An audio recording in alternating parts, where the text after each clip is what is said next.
I think everyone can agree and say that Devil May Cry 3 is one of, if not the most polished character action games ever made. It has inspired countless games in the genre and is considered by many to be the best in the Devil May Cry series. After the release of Devil May Cry 2, Hideaki Itsuno and his team began work on the next installment, building it up from scratch rather than remnants of another game. DMC3 would release in February of 2005 and would change the landscape of action games forever. But what if I told you that it could get better?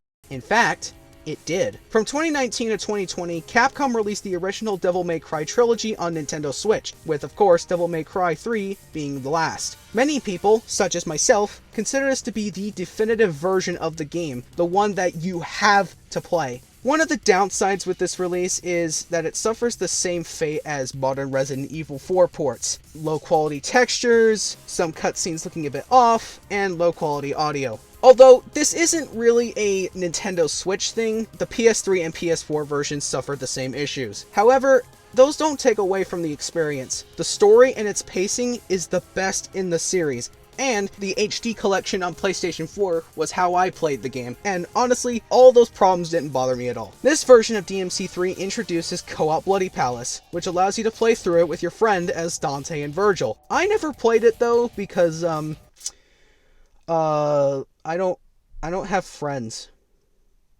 But it is an amazing addition that I hope they expand upon in future games. As great as that is though, it doesn't compare to the biggest addition to this game, Freestyle mode. It completely changes the combat, but in the best way possible. You can now swap between all the styles in the game with the D-pad, plus you can freely use all the devil arms and guns at once instead of being limited to 2. Some may say this makes the game too easy, but the way I see it, I think it makes it more fun. Plus, if you think it's too easy, you can always play on higher difficulties. Also, if you want to play the Switch version but still want the original style and weapon system, you can pick which mode you want when you start a new game. With these additions, you think that it would bump up the price, right?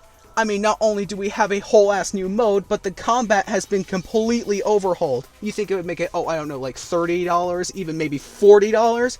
Nope. $20. And if you're lucky, you can get it on sale for as low as $10. The biggest downside to this version, however, is, well, it's exclusive to Nintendo Switch. Yeah, Capcom has never re-released this version of the game since, which is disappointing because, like I said, me and many other people agree that this is the definitive version of the game, but yet it's only limited to one console. Yeah, sure, you can mod on PC to get style switching and whatnot, but that's kind of tricky to do. Hopefully when Devil May Cry turns 25 in the coming years, Capcom re-releases all the games again and gives freestyle mode to all the other platforms. If you're new to the series or a veteran looking for something new, I highly recommend picking up this port. Before this video ends, I want to let y'all know that I have a Discord server. I just recently updated, and if you join, you can get early access to videos before they go public. Also, thank you so much for the support on the Peak of Combat video. I did not expect it to get as many views as it did, and I appreciate reading all of your comments and seeing all the discussions you guys have been making. I cannot thank you all enough. Anyways, thank you for watching, and have a good one.